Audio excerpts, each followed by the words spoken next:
RAF West Raynham stands today like it once did post-World War II. Much of what you see here is exactly what it was like when it officially closed in 1994, having been the UK's central fighter establishment. Today I'm visiting the owners of this control tower, who plan to turn it into their new home.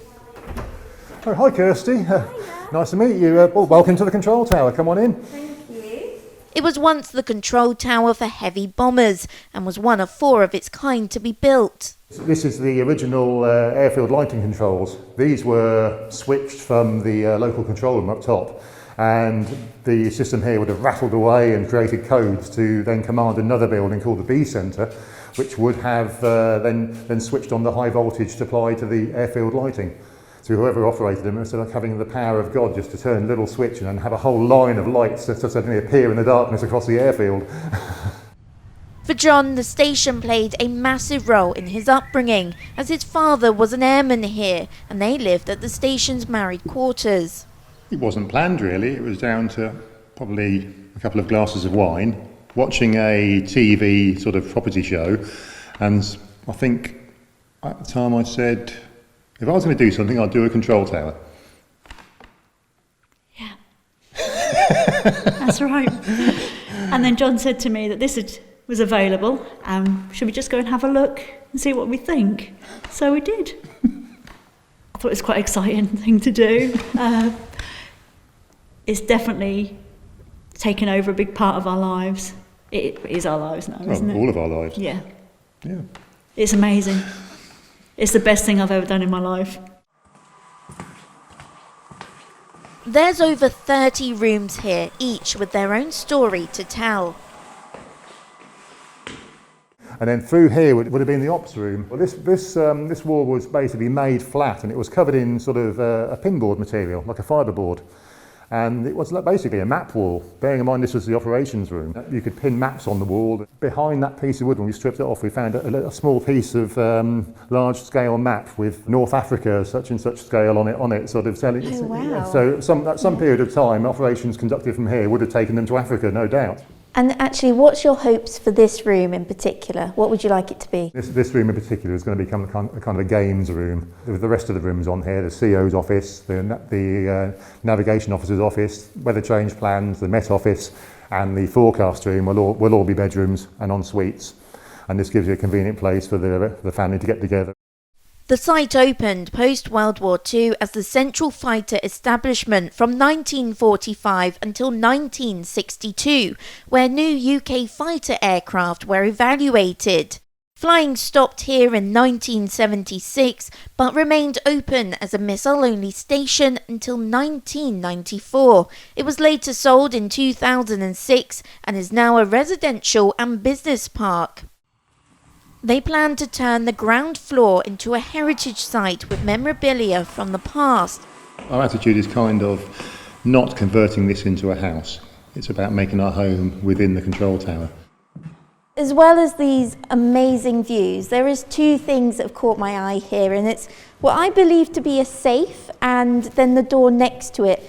But the safe isn't exactly what I'd expect because it's got a vent on it.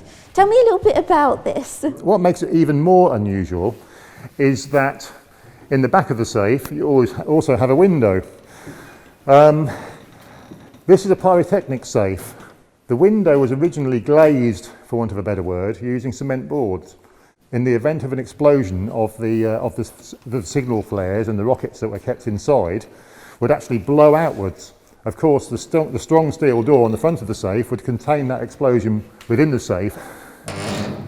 The vent, we believe, seemed to have been added much later on. When we took the tower on, there was a big extractor fan in the top pane of the window, and we believe this vent was just put in there to allow the airflow through. Now this takes us onto this door. This door is going to become a cupboard door, in a location quite close to where it came from. And this is the old Comsen door, and once upon a time somebody would have pressed a buzzer and knocked on here.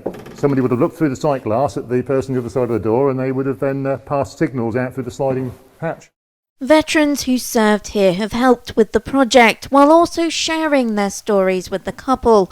Ed Durham is one of them. Big parade there. He was the station's commander who oversaw 66 Squadron and the Rapier Training Unit. They were stationed here from 1983 right up to its closure. Well, I was a pilot on 85 Squadron on my first tour, and on my second tour I was the station commander and the Bloodhound Force Commander. Bloodhound being a surface-to-air missile. Opposite the tower is Hangar 4, now owned by a local kitchen company. It was once a busy hangar for Ed and his comrades. Well, what can I say? It's the same shape. We didn't have windows and doors like that. Ours are all scruffy, not so many of them. A surprise flyover from the F-35 fighter jet then stole the attention.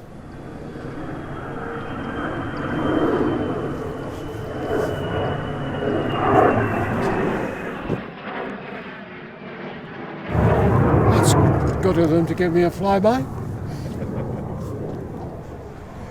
Yeah. Seems like 100 years ago now. And 85. 85 Squadron, which is what I was involved in, yeah. But Ed isn't alone. Richard Tree also served here, but in its later years when it was a missile-only station. I was an armourer and I was tasked with arming and disarming the missiles that were then taken off their launch pads, taking out the warheads and the booster motors and storing those. I am absolutely over the moon with admiration for John and Shell, the work they're doing, considering I knew what the place was like before they took it over. I find the most exciting thing about what we're doing at the moment is when you get the service personnel come round to have a look, and they just turn up and, and you get their stories and the way their faces light up when they come to have a look round. It's like they relive in their youth again. Yeah. As somebody who's ex-forces myself, I do appreciate the memories that you cling on to and the associations you make with the location. It's so sad when I look back at during my REME days at Prince Philip Barracks and Borden, it's just now vanished. And there's one more room to show. It's definitely the focal point for this control tower. Welcome to the Dome, local control, or the visual control room. This isn't in the best of states. The building was derelict for many years. 2 of the panels have gone missing. This was all smashed up. I think we'd like to try and get it looking authentic again. It's going to take some time, and we're actually looking for some parts to make this complete. As well as Shelley and John's heritage floor, a memorial is being planned by the RAF West Raynham Association to remember fallen personnel who served here. We had such a success on establishing the memorial that the idea now is to go on in the next phase of fundraising, which we've just launched, is to raise something like £7,000 to put another face similar to this one here or the other side. Eventually we want to use every one of these faces. The intention is to get every name and rank and unit of all the people that lost their lives at West Raynham.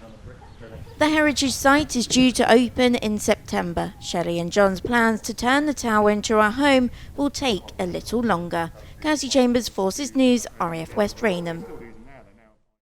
If you enjoyed this video, don't forget to like and subscribe to our channel.